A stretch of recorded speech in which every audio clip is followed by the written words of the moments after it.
Hello. Welcome to another episode of the Jim Clyber Show. Right now, it's just me. In a few moments, hopefully, we'll have Caleb Cliff joining as well. And yeah, today we're going to talk about the concept of political unity. This is inspired by the Democratic National Convention that happened yesterday.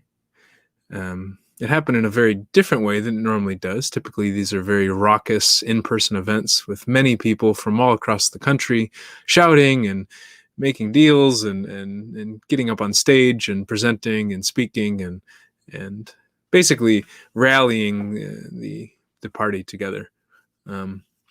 Yesterday was different. Yesterday was much more of a, as some people called it, an infomercial, but much more of a production, maybe, or much more of a almost like a film. It was like trying to put together one coherent essay that would last from what was on TV about 2 hours, from 9 p.m. to 11 p.m. on the Eastern Coast. Yeah, so that's what Democratic National Convention was about yesterday.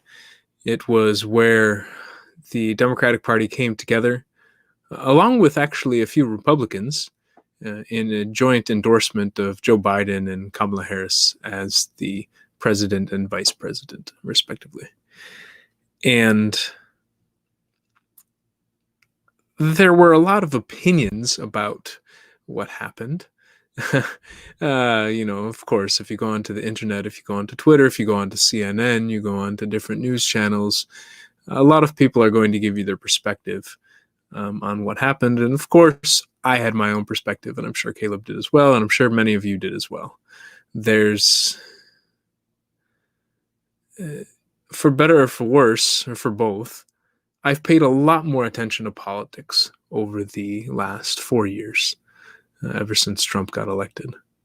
A couple days after Trump got elected, I was confused at how he got elected and how the polls seemed to all be off, and nobody really predicted this. So I did some investigation, and I stumbled upon a thing called Cambridge Analytica. I stumbled upon something with Paul Manafort as the campaign manager. I stumbled on a couple different things, and Robert Mercer from a hedge fund called Renaissance Technologies. And I kept stumbling and got quite scared because I started to see that there may be connections to foreign governments, to foreign criminal organizations, and got really scared. But I'd say it also pushed me to learn more about politics, especially in the U.S. I think I've belonged to a lot of organizations that danced on the fringe of politics or said that they were outside of politics. So one main example is this group called AIESEC, AIESEC. It's an organization that brought me to Tanzania back in the day. 2008, I went to Tanzania for an internship for about a year and a half. And AIESEC was all about youth leadership and bringing people together. And so that's one organization that I've been working with that says it's apolitical, but something I've questioned over the last couple of years is whether anything is apolitical and whether politics is.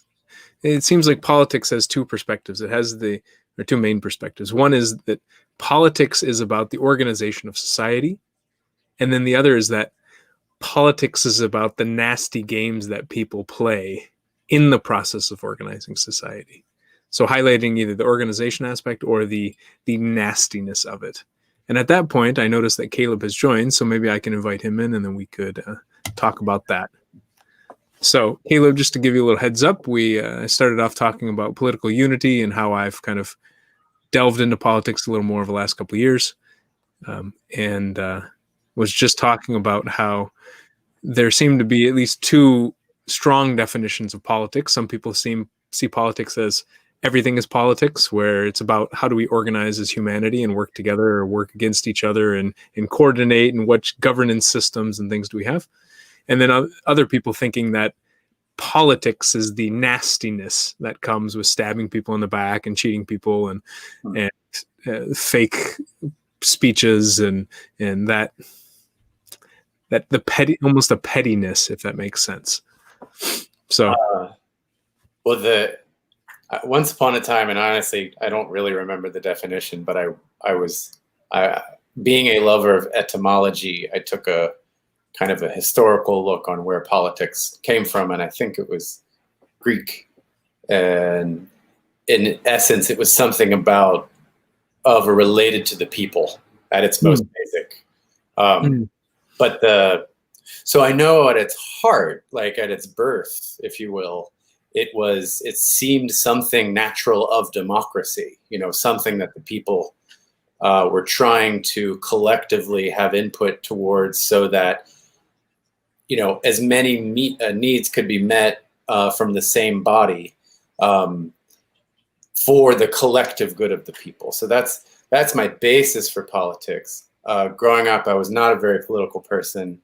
My mom always has been, and my brother has been, and I think my sister and I have become a little bit more political in the past 10 to 15 years, I suppose. But I understand both definitions very easily. I think it's easy to look at politics and feel like, I don't feel like that, and to see just the kind of the underbelly of all the corruption that unfortunately lives in our present day politics. But then, oh gosh, it's become maybe the most loaded word in the American English language. Like, I bet people feel a million things from that. Well, words that we can all say. I mean, I think interesting is more loaded, but interesting? Yeah. Really? It's got lots of different definitions. Well, but so does politics. Yeah, but that's interesting, Caleb. Yeah. That's politics for you. But no, I think it does. It runs the gamut. I think it's kind of whatever. I think too, what politics enters people's life at different points. Like where suddenly you wake up to the idea of what policy is, or how local government impacts your life, or what your single vote, quote unquote, really means in electoral college. That can be debated, but there is a wake up point, and I think, I don't know exactly what was mine, not to get into my biases or what have you, but I think some of that was woken up during Bush's years, the second Bush from 2000 to 2008. It's just maybe I should take a greater interest in. That was even at the federal level. And then little by little, especially through a lot of friends who are much more political than me, have woken me up to how local politics is where you actually can have the most, where you personally can play a role and impact it more. But regardless, back to your ideas, it's let's just say it varies a great deal. And there is, as we discussed post live recording yesterday, a lot of gray area. So for you, do you see, as you were speaking, it sounded like politics is related to government? Oh yeah, for sure. I definitely. But for the public government, for like the U.S. government, or for the California government, or for the local city government, not governance per se, but the government, if that makes sense. Yeah. Mm-hmm. Well, the very specific body that people say that's a governmental position. Okay. So in the way you were using it, being apolitical or being outside of politics is not paying attention to or working with the government specifically. Wait. Because some people say, when they talk about politics, they say office politics. Because a company still has governance and it still has different policies on how the company is going to work. I mean, you can talk about family politics. You can talk about if politics is the way we govern ourselves. Maybe it's governance. I mean, I can get a little, maybe we're splitting hairs on here, but I think it could be really important for us to understand what we each mean when we say the word politics or political. If I were to go to the root of it, not in the Greek sense or etymological sense, but in my relating to it, it would be the relationships of people and how you hopefully strengthen that. But through the government. No, just in a broader sense. In general. Okay. When you said office politics, when you said family politics, that's like you're hopefully trying to understand and develop the relationship of the people in that body politic. But I find it fascinating because, like, we can say office politics, and people, like, I immediately jump into like the backfighting and the deals that people make to organize how the office is done. But if you say body politic, I think of something totally different. And if you say the word political, I don't think of office politics. When you say political, I think of government. Fascinating, just how like a couple letters can change the meaning of the word, you know? Oh yeah. Well, and it's also too is that within the word politics, there's a very quick and simple relationship to feeling polar opposite to someone. Maybe a stretch, but no, but I mean, you go to but it is a sense of like pole, the POL part. To go to the poles. You go to the poles. All of those things is like, so there's this element sort of, I mean, again, it's just language. It could be, yeah. Is where your brain, like for me, I've discovered, I've come to understand that my brain in terms of words relates a lot of it through like the phonemes. Mm-hmm. So bits and pieces of words kind of get related through those different parts. But I think of, especially as the way that you could say our politics are bipolar, or you could say they people feel at the very opposite ends of the earth when it comes to judging how their politics relate to the bigger politic versus someone else's politics, or whatever, however you want to talk about it. I find that phoneme aspect pretty fascinating. I was reading something online that was talking about how just by changing the names of the hurricanes, I think there was a study that if you change the name of the hurricanes to have the most common first letters of most names, people are more likely to donate to hurricane relief if the hurricane name starts with the same letter or sound of their name. Really? Yeah, and I was like, that's fascinating. Like, or maybe it was like, especially if it were the same name as theirs. But I think it was even just related to the sound. The illiterate hurricane funds? Precisely. But think about it, like in pole, and how pole can make people think of polar and think of opposite poles, and and the framing aspect that can come into. I mean, even you go to the polls to vote. Yeah, you go to the poll. Wow. What should we call it instead? You go to the center, the polling center. For me, it's I go to the library, but you know. The poll center. Go to the heart. You should go to the heart to vote. Nah, that doesn't make sense. I mean, even pool, I think, is related to this same root. I don't see. That's the thing. Sometimes it is, and sometimes it's just there's only so many sounds we can make as humans, and well, sure.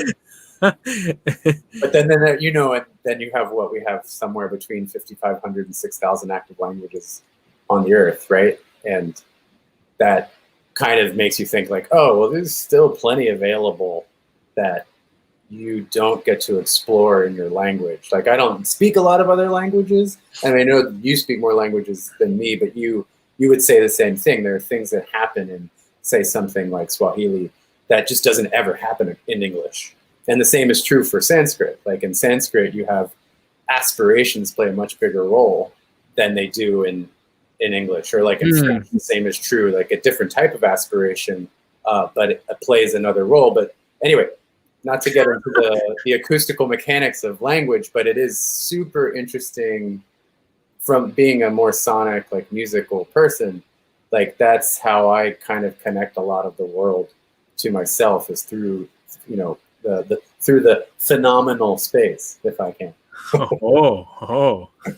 I don't think they're the same. Are they phenomenal and phoneme? Not even close. No, I don't believe so. Well, they sound nice. Sounds nice, right? That's what I'm after.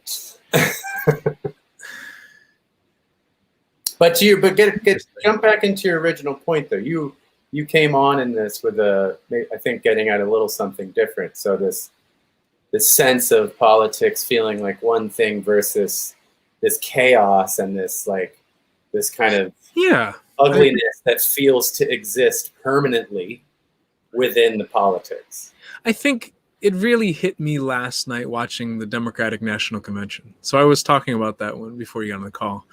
And Michelle Obama gave a speech and it blew away most people. It was a powerful speech, I would say. At points I didn't like it much, to be honest. And other points, it almost brought me to tears. And other points, it made me quite angry. And other points, it made me feel a little hopeful. And I listened to some of the commentators talk afterwards on CNN and I think MSNBC. And some of them were saying, and even Michelle said, oh, she hates politics. She's not political. And I'm thinking, she gave a speech at the Democratic National Convention. What are you talking about? She's not political. This is like the political Super Bowl. Like, what are you talking about? She's not political. And so I really wanted to delve into that a little more because I think I've seen this with, I mentioned organization ISEC that I'm a part of. And one thing that some people will say is that we're not political. We're an apolitical organization. And I'm thinking, you started right after World War II, and the idea was to not have wars in a World War III. So you wanted youth to go to different countries and become friends with people from other countries and not start war. That's not political? Does political mean having that's what I really wanted to get into. Does it mean having a political office? I mean, would you say Martin Luther King was political? He didn't have an office, but he's an activist. Is he a political activist? I guess I'm really curious what we mean by political and why for many, I think it's attained this very, very negative, sour taste. Well, politics sometimes to me feels like the science of words. I know that's a newer thought. It's linguistics, isn't it? What's that? Isn't that linguistics? Linguistics? Well, no, but meaning it's a science that consists in its distribution and in where the alchemy of politics seems to happen is in debate. And so it's the science of words doesn't really make sense, but words are the tool set in which so much of politics is really dealt with. But to your point though, is I think honestly, if you want, everything can be a part of politics, even your cat, I guess. But I think when someone says something that they want to be apolitical, what they're saying is they don't want to be divisive. They don't want to maybe, because you often have this very concentrated form of leadership that gets to, I guess, make decisions for a much, much, much bigger body. Whereas when people say, this is me just spitballing, I'm not saying I have any idea what they mean, but apolitical may mean we are going to seek our answers through the people directly and not be,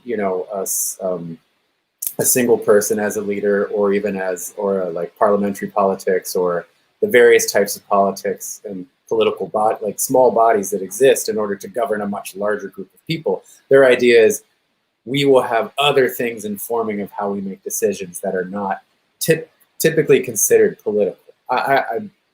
But I understand your confusion too, because That's why I say this is such a loaded word. It means so many things to so many people. Yeah, maybe it's like, because what you were saying is almost like saying that politics means division. Then how are we going to have unity in politics if politics means division, or if political means division? Actually, well, let's step into this. Let's step into World War II for just a moment. Uh-huh. So if you think about it, the war itself was started by a political leader, right? Mhm. Hitler was the leader of Germany.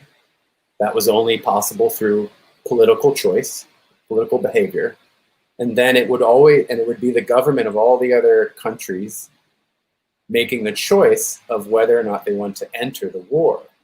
So in a sense, the war was all somewhat decided from a political level. Mm. And then so the apolitical would mean the people, the citizenry. I know.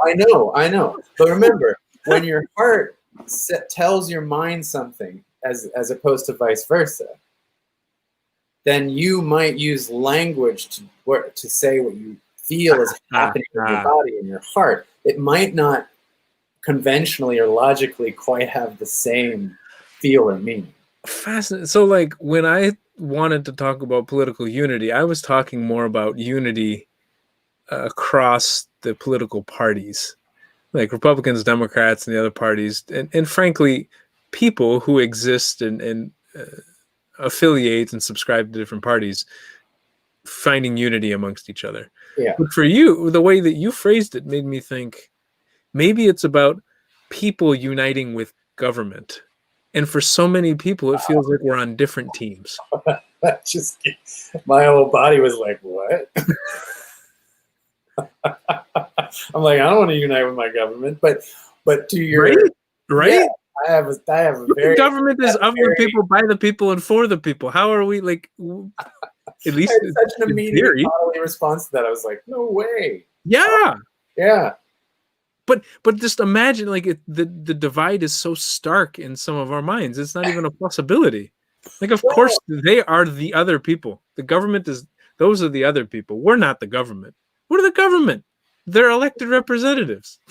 Well, I guess I can only speak to my personal experience, but growing up as a skateboarder and the most, in a sense, the governance to me at that time of my life were the cops. And cops didn't really like skateboarders. So I started skateboarding when I was 10. And so that kind of put me on a weird edge of society, whereas like I didn't see myself as doing anything all that wrong. But I had this whole group of people who represented, they were the upkeepers of law and of the, the mutual space of the people, I guess.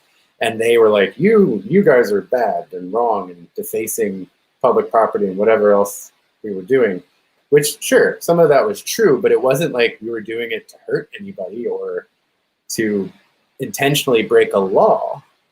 But regardless, it started my relationship, if at all, with this vague political idea of not us against them, but just like I'm going to avoid that.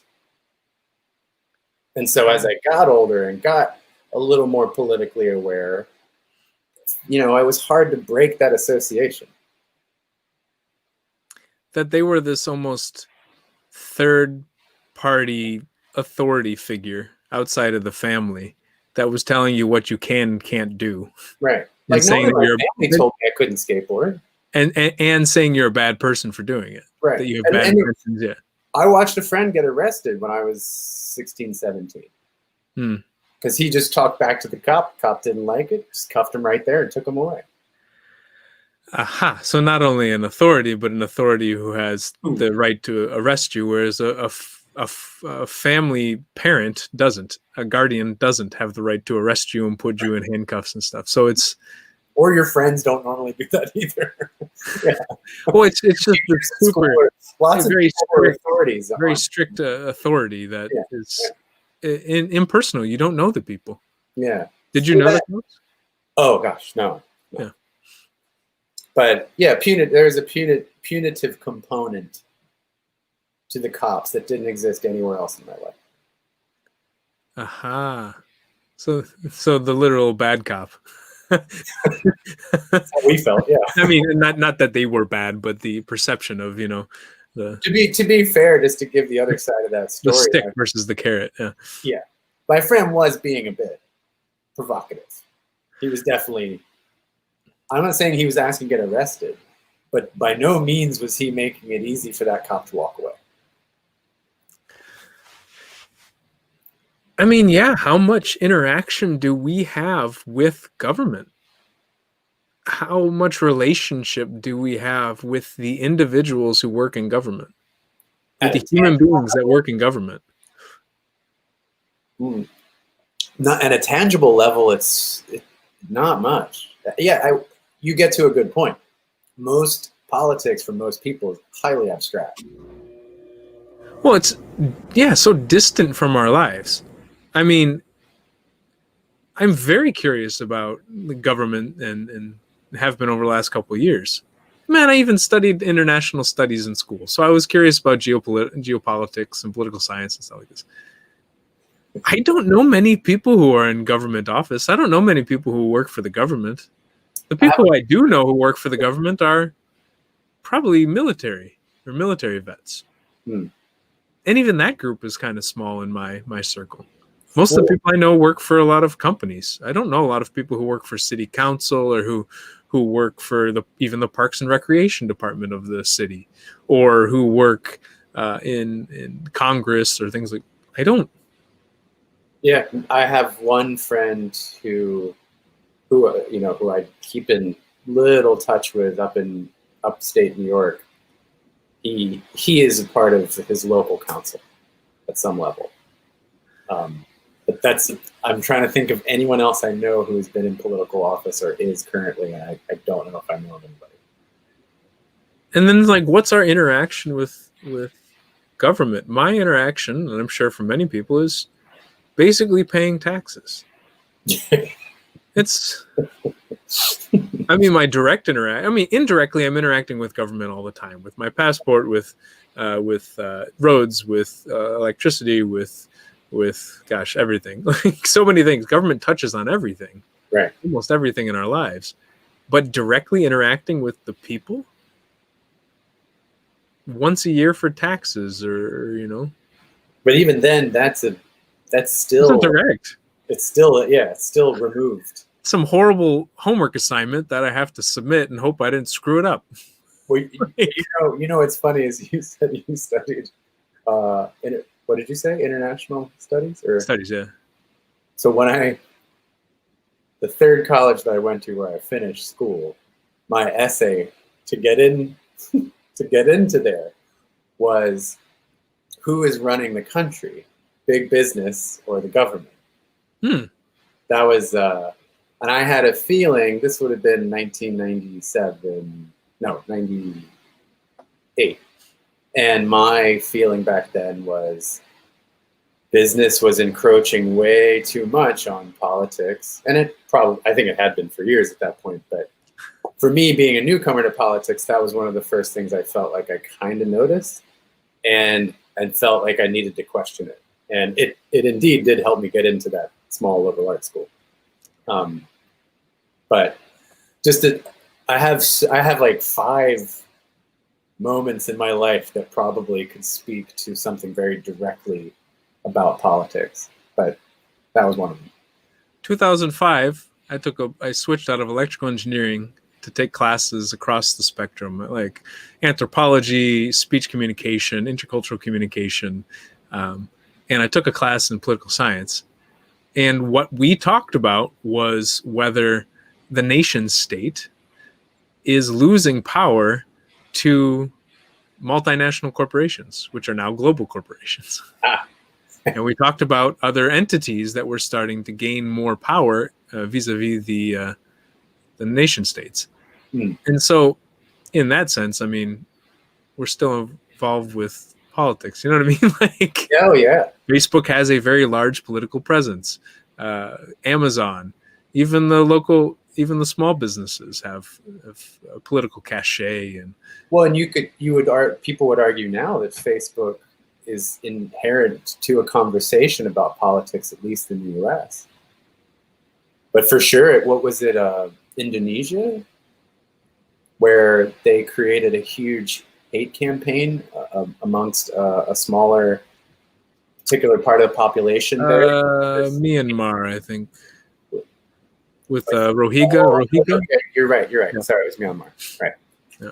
But Facebook was completely instrumental in terms of how it was used. Let's just be fair, as a platform. Not Facebook was making any decisions or trying to influence that, but it was allowing that to happen. And so now, not only may a company have the political power, but also just a tool or a technology. Because it doesn't necessarily belong to a company. There are other tools and technologies that are more open source or kind of just out in the world. And anyway, that can go into a whole conversation. But for me, it's just this divide between citizens and politicians, and that one can hate politics and not be a politician. Michelle Obama is not a politician, yet she's speaking at the main political event. And was married to a president. What does it mean? Like, and what is, for me, it's that maybe that's one of the biggest challenges we have in the US, and I'm sure all around the world. I'm sure my friends in East Africa don't see themselves as one and the same and on the same team as many of their government officials. And so how do we bring citizens and government officials back on the same team? Because you know who are government officials? Citizens. They're still us, whether we want them to be us or not, or whether we think they are or not. They're still Americans. But I would say in some ways for some people, and I don't think I really feel this way anymore, but I think I did once upon a time, and that is kind of like once you enter into political office, is you do leave a lot of private citizen things behind. Meaning, as a private citizen, without saying too much, is there maybe laws you feel free to bend, things you might do personally that might not actually be smiled upon within a political landscape. And so I think there is a part of me that feels like you leave a more open-ended, reflexive space, and you enter in to a narrow space because of how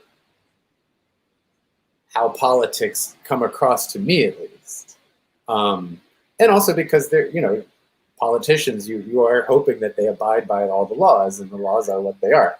But it does seem they kind of leave the group and go into a special realm, and then it's kind of like next level. Like as you reach a representative, or the higher up you get, and then you get to like within the cabinet of the White House, and then you can get all the way to the top of the triangle. There is this sense of some kind of hierarchy that exists within politics after you leave citizenry. Well, it's. I liked what you said about private citizen and going into public office. Yeah. For me, maybe it's the transition from being the spectrum of privacy and publicity. And there's even different laws around once you're in public office, people can make products about you and things with you without ever having any licensure. So you enter into a space where a lot of your rights that you had as a private citizen are gone. Yeah, I mean, once you become a public figure, slander and libel laws become really hard to prosecute. Yeah. Because they have to prove that there was actual malice, like strong intent to harm you. Right. And I think one of the things that we hate so much about politicians, I do this a lot because I don't know why I do it. No. It's because I think what we hate so much about politicians is that they are, in many ways, very fake with their words. In other words, they hide a lot of stuff. But you know what? Everyone hides a lot of stuff. We just don't have the spotlight on us. And like you said, if I had the spotlight on me, and if the spotlight found something, and people would spend millions of dollars to highlight that and show how horrible of a person I am, if not only to kick me out of office, but to maybe get me thrown in prison for a long time, you better believe it's going to be hard for me to be open.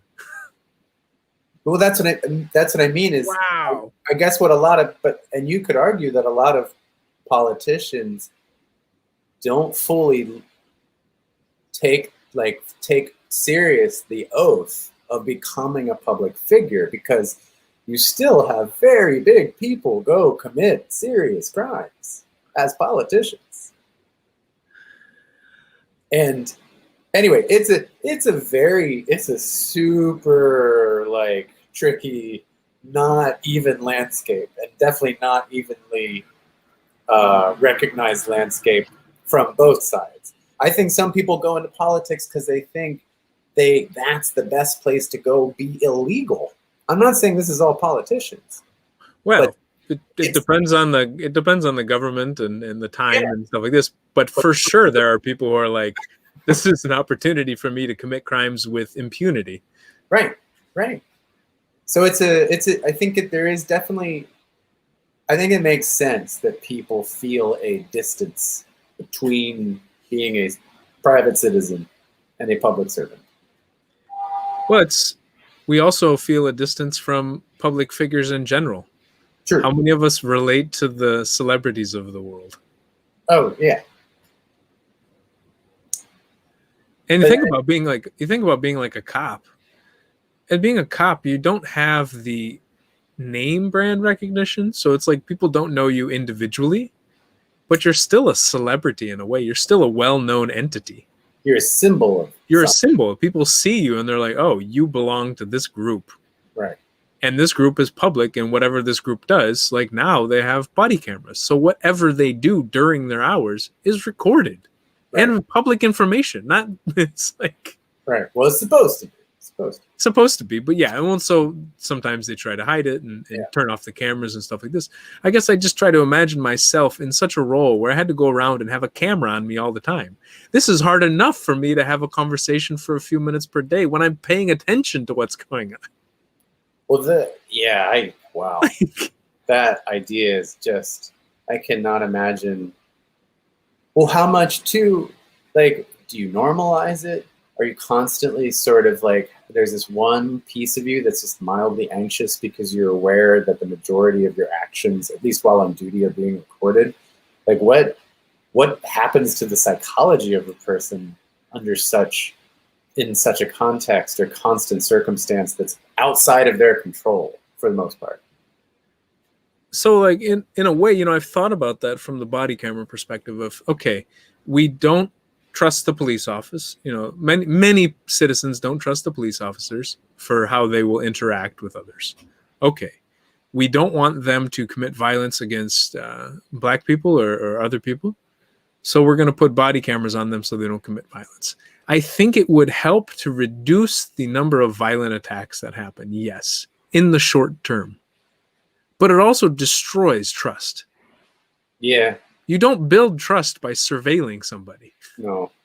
If I'm in a relationship and I think somebody cheats on me, and then I put a camera on them to watch them where they go the whole time, yes, they're much less likely to cheat on me, but they're almost certain to leave me. It was the Big Brother effect. Yeah. What do you mean? Well, from 1984. Yeah, but there's always someone watching. What's the effect, though? What's the... Oh, of just that, of no longer...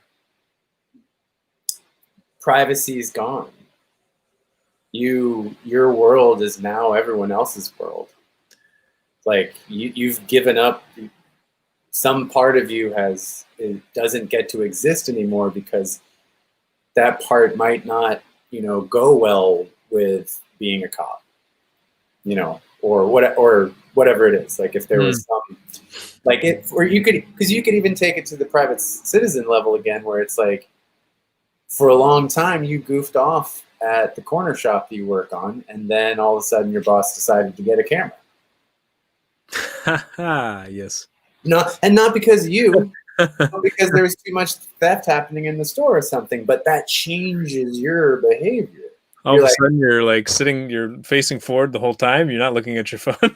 right, and you might do worse business because you think you have to behave or act a certain way because you're on camera and your boss is going to be seeing you in addition to hopefully thwarting thieves or catching them if they come through. So it's just this third eye, and not this one, but this other third party eye, let's say, that is not benign, but is very specifically there for the purposes of creating greater security.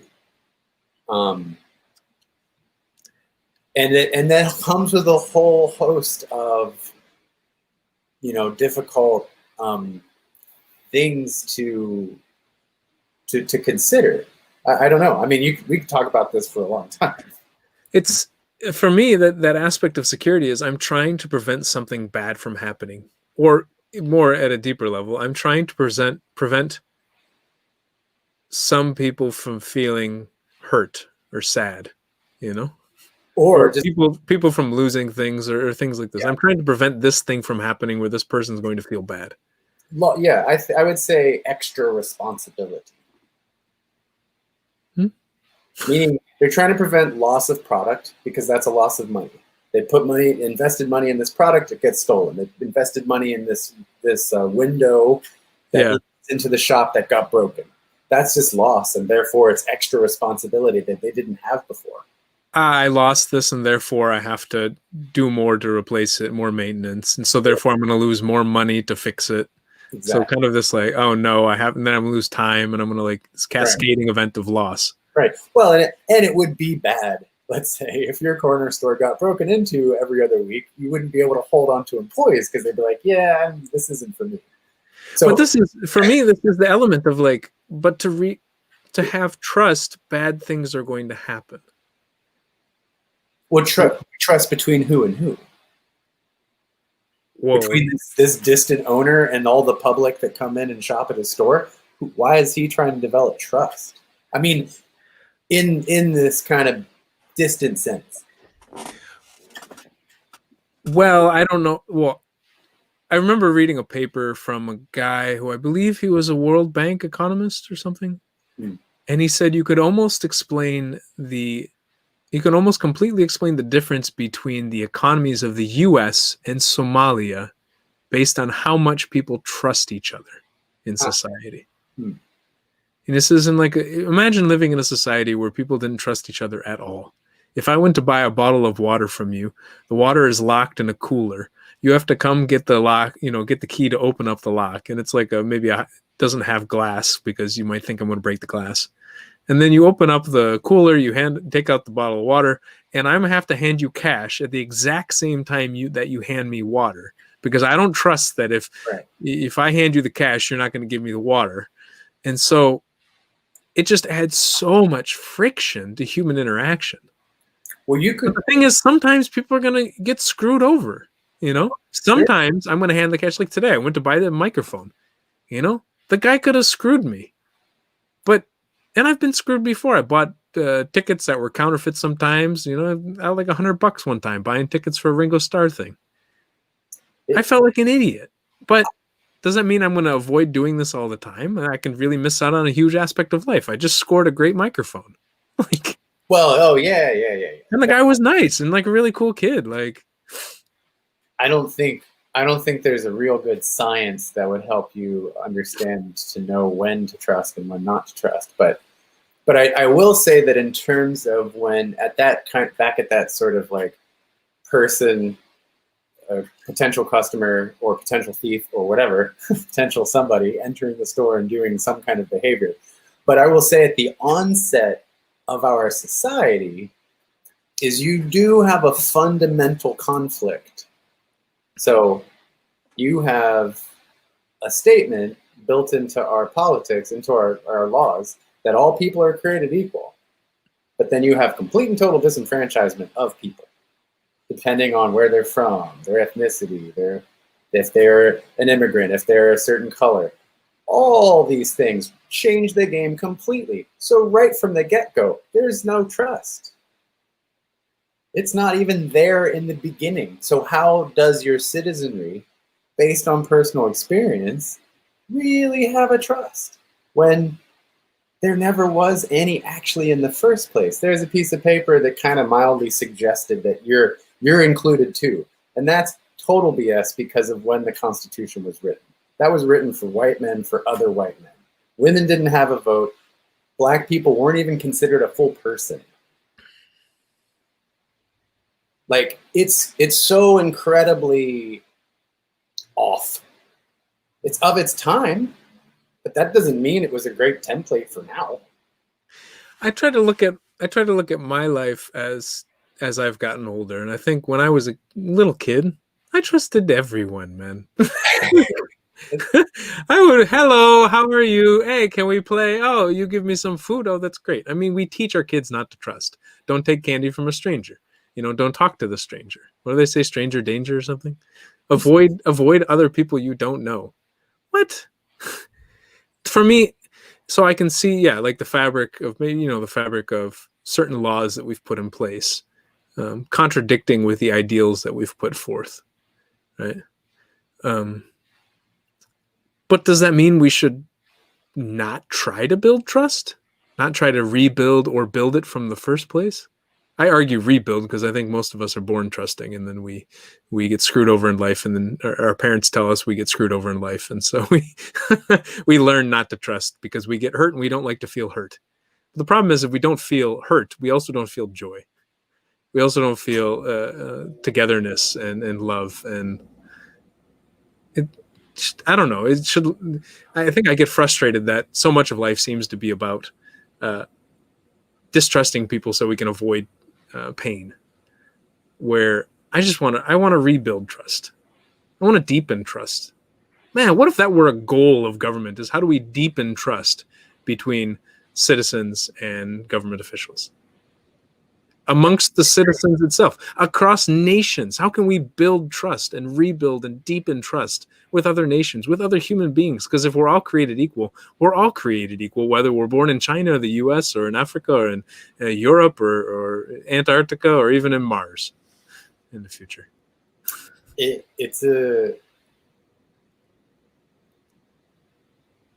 I mean, there are some very simplistic things that I could say that seem to contradict. That's because that's not. It's not a contradiction. No, I think it's complicated. It's so complex, and the law in itself is. Yeah, it's just so massive, but I think what I would love actually to hear a politician say is something to that effect. Not talk to me about some policy that I maybe sort of understand, because when you see an actual written policy, it's like has the potential to be 1,000 pages long. Include all these other things that aren't related to the stuff that's told you about it or whatever. If a politician said, I want to rekindle trust, to bring trust back and make it a key agent to how I actually engage with you and how you can hopefully engage with the government, if a politician said something more like that to me, that would definitely get my attention.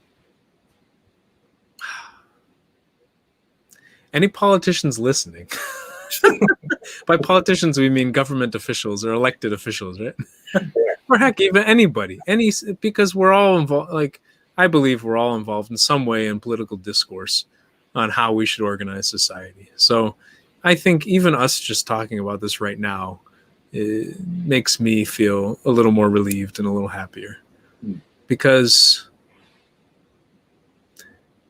I don't just see it at the political level. I see it in life. I see it in, families, where families get, estranged. Estrangement of families, where something happens and two people in the family no longer talk to each other. And then they put pressure on other people in the family to not talk to the other person.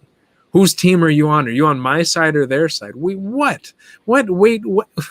Why do we have to divide our families little by little until we're broken into these tiny little atoms and don't know how to interact with each other and fear each other so deeply? I just wish we trusted each other a little more. The problem with trust is that sometimes it hurts. But the opposite of trusting is misery. It's loneliness and separation and numbness. Well, and very, very fragile, very easy to get hurt. Yeah, I mean, I believe we're a society or a species that's very good at cooperation, and that's why we've succeeded in so many things that we do. We can't cooperate if we don't trust each other. Yeah, we couldn't build a bridge. We couldn't, we couldn't have all the nice things that we have. We couldn't, many things that we've come to, take for granted or whatever. Yeah, were built by groups of people. Like New York City subway took so long to construct, and thousands of people, and the death even of many people, just so that people could get around that city. It's kind of a random example, but it's a big one. And I think it's one of those things that because you use it all the time, or if you live in New York, you kind of forget, oh, right, it took humans, it took many, many cooperating humans working on this together to make this possible. And it still does to keep it going. How do we can't live without trust. How do you get on the subway if you don't trust the subway? You can't.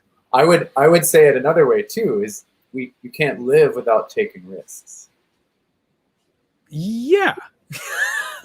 Yeah, exactly. Well, but trusting that everything is going to be okay. Risk has been minimized. But yeah, having to risk things. Yeah, because getting on the subway is a risk. Putting this computer up here is a risk. Being surrounded by lights is a risk. I mean, a pipe could burst and electricity could come out. Anything could happen. The ceiling could fall through. Being alive is kind of just a big, long, endless thing of risks. But we don't think about all of those other risks. But sometimes we get really focused on specific risks, and it can cripple our lives. So some people think that if Biden and Harris get elected, it's going to be the downfall of American society and we're going to be destroyed. But we'll happily go ride, a motorcycle with no helmet, no problem. They think they're going to die because Biden will get in and Harris will get in, but they're much more likely to die on the motorcycle. I had this realization when I was in Uganda. I was thinking that if I get much more involved in politics, if I'm much more open and more public with the world, that somebody's eventually going to hurt me. And hurt me bad. Maybe somebody will stalk me or come after me and stuff like this. But then I had this thought while riding on the back of a rideshare motorcycle in Uganda with a tiny helmet that probably wouldn't have done too much. I am much more likely to die on that motorcycle. Oh, yeah. And so, I don't know. I think... I would say, and this ventures into a whole other arena of thought, but is that much of what we think about these days does feel to come from a belief system that one way or another keeps getting reinforced in our experience. And so within that belief system, all things are possible in terms of how you see yourself playing out in someone else's belief system. But you recognize your belief system. So as long as your belief system is maintained, that you feel safer. Even if you have no evidence, nothing in your life points to that being true, but your belief system, whatever that is reinforced by this one thing staying in place, or by, always having cornflakes at 8:30 in the morning, whatever it is. People have different things that inform them of what helps them to feel like themselves or feel like they relate to their world and whatnot. But that's, that more than ever, I think each individual in this country, in the U.S., tends to have a somewhat separate belief system from others, and then in some cases they're very extreme. And we have no idea of how you and I, the very different people, could share anything. Like, oh, you eat food? That's impossible. You live on fire and boulders, or like whatever crazy lunatic thing you want to say. But my point is that the chasm in some cases is so large that it's so hard to even identify with that person way over there. So meaning, again, like getting back to the trust idea, is that each of you need to start walking towards the other, to start building that bridge, to bridge the chasm, to recognize that a lot of that stuff is mostly probably something that formulated along the way that served you briefly, but you incidentally latched onto it because of that really particular moment where it served you. But it might not be a thing that serves you in a universal sense. That belief or tool or situation helped you through what you were going through. Exactly. Yeah. And that's good. That the whole point is, so I want to be clear on this when I say this. Beliefs at certain times will be the best choice, but they may not serve you in other parts of your life at all other times. Yep. That what you did in the moment was good. It may have helped you survive. You know, if you were in a dire situation, it could have helped you through some tough times and helped you survive emotionally, but also physically, you know? Very much. And what if it no longer serves you, or it's no longer needed at the moment, you know? I was thinking about how we trust beliefs, and we can trust a belief system, and we can trust people, and we can basically have faith in many different things, but how sometimes those trusts can be competing. So how do I trust two opposite things at the same time? Right. Well, this comes down to the family. Who do you believe? Do you believe me, or do you believe him? Like, I believe you're both good people. No, you're not allowed to. You have to choose who believe which. What is the truth? What happened? I don't know. No, you need to know. Like, and how do the cognitive dissonance? How do I deal with a long-held belief that I've had and conflicting evidence in front of me now? And what do I do? And the impacts of that. And yeah, it's well, I think too. Actually, and I don't. Are you 2-minute warning? Wrap up soon. Yeah. I will say within that notion, we are bombarded with any number of things that may not have all that either much relevance to our life or be that significant, but we spend time with them anyway. And kind of what should take priority, and how to recognize, you know, as I like to say, the signal from the noise. You know, what do you really need to let be signal, and how much of that other stuff can you let go, so that when you're formulating decisions or determining a behavior or a habit or something, is that there, you know, the things that help inform that will change. Maybe not day to day, or depending on what it is, might be day to day, might be season to season, might be year to year, it might be even decade to decade. But there are much more important things that we want to look to, and not maybe the newest fad on Instagram or some other place that we were like, oh, well, I want to look cool like that, even if it has nothing to do with me. I want to emulate that because that looks cool. And kind of like, that's the end of your thinking. It's very basic, very surface. And I'm not citing any real example, but I think we have so many different things coming in that it is very hard if you're not seasoned in it, or if you grew up, say you were born in 2000, and you take for granted the digital landscape of the internet, and you weren't used to an analog world that informed you or whatever, you know, like, and we're all living together in this big crazy people soup trying to understand it. And I think the biggest thing in that, to me, is if more people had the chance to be heard,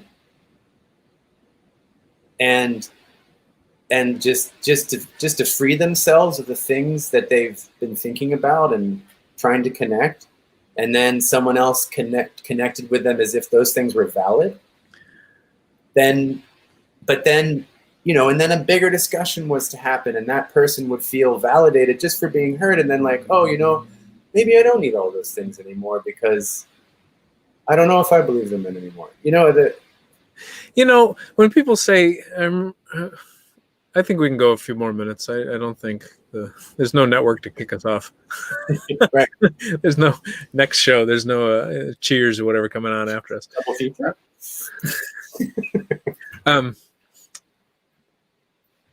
There's I totally lost point. But I'm talking about by being heard. Oh, being heard. Yeah. I remember being in a workshop where a person says, "Do you feel like you're not being heard?" And I got so angry. And maybe I told you this before, because I was in a relationship with somebody who kind of would say that to me, like, "You're not listening to me. You're not hearing me. You're not this. You're not that." And so the woman says, "Do you feel like you're not being heard?" And I was starting to stew already. And she says, "If you feel like you're not being heard, it's because you're not saying what you really want to say." It's like, oh, yes. Yes. Did that feel true? Oh, so true. So true. Because, it's funny because I talked with another friend of mine years after this, a roommate. And I said, this girl doesn't think that I'm a good listener. And she's like, "What are you talking about?" Or he said, "What are you talking about? You're a really good listener." I said, "Really?" He said, Yes, you really pay attention to conversation. Okay. So for me, I guess I had beat myself up so much for not giving somebody the space to be heard. But I think a lot of it's just about us opening up and sharing and saying it. You know what I mean? Well, but I do think, because if other people can't hear us, if we're not hearing ourselves, if we don't say it and go, "Yeah, that sounded right," Well, some semblance of self, yeah, initially. Well, the challenge with this, and something I've noticed in opening up more publicly, is what you talked about with the signal and the noise, is that I may say something and somebody may take it in the wrong direction because they don't necessarily trust my intentions. I was dating this girl and I went out to go get lunch with an ex-girlfriend, and I told her I'm going to go get lunch with this ex-girlfriend, and "Oh, that means you're sleeping with her. That means you're doing this. That means you're doing this." I'm going to get lunch in public with her. If I were doing that, I would be doing it at dinner or late night, and I wouldn't be doing it at lunch in public. This was intentional to give publicity to it, so it was safe. So, but it's just like, so I sometimes I think we do withhold things because if we say it, it gets taken in the wrong direction, and then trust can get destroyed, or trust wasn't there, and it gets worse. Because we have almost too much information. Mm-hmm. It's looking at the camera at the store and seeing that the guy walks out for a second. Oh, he walked out because he's leaving the cash register behind. He doesn't care about the store. No, maybe there was a loud noise outside. He wanted to make sure everyone was okay. Why did you offer your girlfriend at the time to wear a body camera to the lunch? I may do that from now. No, of course I'm not going to do that, because I guess underlying trust is the element of uncertainty and not knowing. If I know everything that you're doing, it's not trust. And I would add to that. So there are two sides to the trust thing. So let's say, for example, let's say you ended up having lunch, and then because you had a nice time, you decided to just take a walk after lunch. Still innocuous, still not like some kind of reunion of love for the two of you, but it was an extension, right? And then, so she was okay with the lunch, but then you told her about that, and you're like, you didn't mention that. I was like, it seemed okay. Nothing, I mean, really, genuinely, nothing happened. So when people get upset at those things, I still think that is something in themselves that is at conflict. And so there's two things to this trust idea, is that sometimes there are things that we want trust for that, yeah, it's good to have it, But if that thing's broken, it's fairly forgivable, right? But then there are other places where, yeah, the trust, that's necessary. If this isn't here, like this other thing can't work. So I do think sometimes there is some self-work to do too when it comes to trust and how that stuff plays out. And like, because it's true, if you can't get a little hurt, it is a rough time for you to be living. Right. Yeah, getting bombarded with everything on the internet all the time. And just the general nature of like, things are moving faster and there's a lot of change happening, and yeah. And the other thing too is like, I'll be honest, I much prefer it when I go to a corner store, again, for example, and I have it doesn't even need to be anything other than just the exchange, but that person is fully present with me, you know? And I'll never forget when I was living in New York, this would have been like around 2005, 2006, and the corner store guy at where I live, just down at the end of the street, he stayed on his phone. So anytime you came in there to buy something or whatever, he was just yapping. He said zero words to you as a customer, did the exchange, and then you leave. And I was just like, God, that sucks. I was like, I just want you to be here with me for this tiny little exchange that we have. And so for me, in one sense, that wasn't trust being broken, but it was like the social contract I grew up, the unspoken one with, had been kind of like, I don't know, like fell out into the rain and just got trampled by a bunch of horses. I was just like, oh, society's giving in to the non-existent reality that is created by this digital landscape that I want the reality that we're sharing right now. And so that was really hard. Well, no, but just to say that was hard for me, and I've grown to like tolerate it, but I still don't love it. And it does feel to break some kind of trust, bigger trust that I would like to have with this country. Well, I mean, for me, I can imagine if I do that and the person ignores, I've run workshops of dealing with rejection. And I remember one time I did it. Most of the time when people do it in the demonstration with me, they go, oh, you're stupid, or they attack in some way in the rejection. This one guy just pulled out his phone and just kept looking at his phone and didn't talk to me at all. And it was very hard to deal with that type of rejection. What do I say? I tried to say something, but he just ignored me and kept looking at the phone. And so being ignored can really, really hurt, especially if we're looking and craving for some type of connection and intimacy, and the person doesn't look at us or pay attention to us. I know I can quickly go into, oh, they don't care about me. Oh, they don't even know I exist. Right. Well, and then is there something wrong with me? Is it because of my hair? Is it because of the way I walked in the store? Does he not like the color of my skin? Does he not like this? Like, was that why he's not talking to me? Like, you know what I mean? Like, can quickly go into this. Why is he not paying attention to me? And I would even say, too, depending on the state of mind you're in, you could extrapolate that you agree. Oh, why would you pay attention to me? Yeah, I got this goofy hair. Look at this beard. Like maybe he thinks, oh, I got this weird beard, and who knows what's going on underneath there. And yeah, well, but the more you experience that, and it's not necessarily intentional from the other side. No, not at all. Well, right, but most of the time it has no intention. If you're a sensitive person, yeah, that might lead to you just feeling like you're not important to anybody. And I think a lot of us feel that way right now. Yep. It's an inadvertent side effect of a highly digitized culture where people are spending way more time with their phones and looking like this, and not, even if they're with you, they're still here. Oh, we're friends. Oh, you're still here? It's the people texting each other on a date at the restaurant. You're like, what? You're texting each other? You're right in front of each other. Wait, please, does this happen? That's a real thing? I've seen people do it, yeah. Wow. Yeah. That's, wow. That's really hard for me to understand. Yeah, it's just...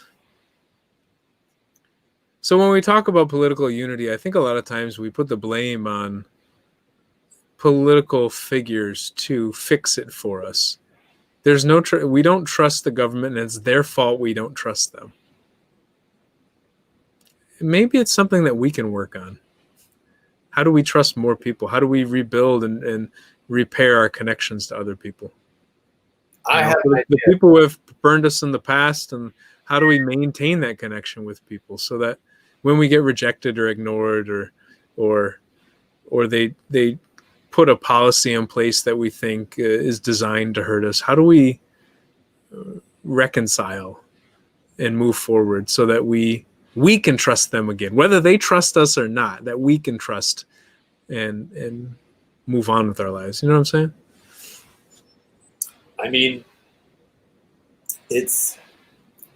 I often wonder too if the size of us does contribute to, meaning the country and all the 50 states and the many governments that exist within state to state, and how just meaning you're trying to hold this huge literal space and very different places.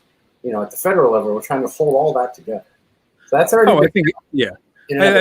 I think one of the challenges we have that's very difficult is the big space plus the big types of people and different cultures that have moved in, which means it'll may eventually come to different types of laws that get put in place, but more importantly, a lot of the unwritten laws, the cultural norms are different, the languages are different. I was reading something on Twitter about baseball yesterday, and how the Texas Rangers were playing against another team. I can't remember. Maybe it was the Oakland Athletics. I'm not sure. But the Rangers were losing by like 7. And the bases were loaded, and it was 3-0, like 3 balls and 0 strikes. And the batter hit a grand slam. And in baseball lore, in baseball norms, you're not supposed to swing when it's 3-0 and you're up by 7. You're supposed to take the pitch and be, somewhat respectful. And the opposing coach was pissed. Couldn't believe that this guy would swing at it, but said, maybe the norms are changing. And it's hard because where these, some of these players are coming from different cultures and different backgrounds and don't maybe have the same norm. Do you think that trust and respect are close akin? Yeah. I think, I think, well, I talk about 3 steps. I think the first step is, I call it truth, fair play, love, but I also call it trust, respect, and unity. That trust is about, being open, and respect is about really, I kind of screwed. Regardless, I think they're very related. I think trusting somebody and respecting somebody are very similar. I think trust is more about us being honest and being open with other people and expecting that we all have good intentions. Right. Yeah. Well, and we try to stick to our loyalty to someone or certain tenets to the best that we can. But it is interesting. It makes me wonder if in some of these more politically divisive spaces because something that you've spoken to me about, and I've definitely seen enough, and you even kind of cited an example with your girlfriend of like, you said one thing, but for her, all of a sudden that just is like an avalanche of other things that came along with that. And but then there's the other times where people will say something and then someone else will edit just a small chunk of that out and use it against them. Right? So if you simply added to the beginning of this, and I mean, granted, this feels very way past this point, but in part of me wants to feel like it could help. I trust that you will take for what I'm about to say in all of its context. Yeah, that would be hard. You could just nobody's gonna listen to this whole thing. It's almost like walks away. It's almost like I trust no matter what I say that you still care about me. I can't control whether you trust that I care about you. I can't control whether you respect me or you respect me, but I can control or try my best to control and work on how much I trust your intentions and your abilities and how much I respect you as a human being. I can't control I can't control your side. And so And I guess so. Trust is developed by honesty. And better yet, you could say something like to the effect of, "I'm going to say some things right now. You may recognize, understand, and agree with some of the things. You may not recognize, disagree, and not understand some of the things. But please believe me, I say these things in what I believe to be in the best interest in all of us." But see, the trick with that is to please believe me. It's almost asking them to trust me, and where it's, I think I'm arguing more for that. I can't control what the other people are going to do. It's, I want to work on how much I trust other people. If other people don't want to work on it, that's fine. But I want to work on how much I trust the government. I want to work on how much I respect other people. I don't like the word respect so much. I like trust much better. I want to work on my own faith in other humans. And if other people don't want to work on that, it's fine. Because I think just me working on it, I'll feel better, and it may inspire other people. Well, Jim, just on that note, easily could go on with you about this, because I think it's important. I really do think this idea of trust is important, and I agree that it's a thin sheet of ice at this point for a lot of people, and that it would be nice to get that to be like a landmass, something we could all tread upon equally. And if we really want to be united, we have to trust each other. Oh, if you want to get this landmass, if you want to get this cooperation, if you want to get this connection, we have to.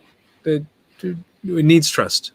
Oh yeah, you can't. Now, if other people don't want to go down that path, it's up to them. Like, I can't force people to do this, but I want to trust people, because I know when I trust people, life is so much better. I may get screwed sometimes, but like I said, I scored a sweet microphone. Like, and I met a really cool guy because I trusted and went out on the limb a little bit. So I concur, my friend. Let's take it to the political level, and again, if there's a separate level, oh goodness, let's replay the conversation. Okay. Caleb, thank you, my friend, and until we meet again. Sounds good, Jim. Thank you.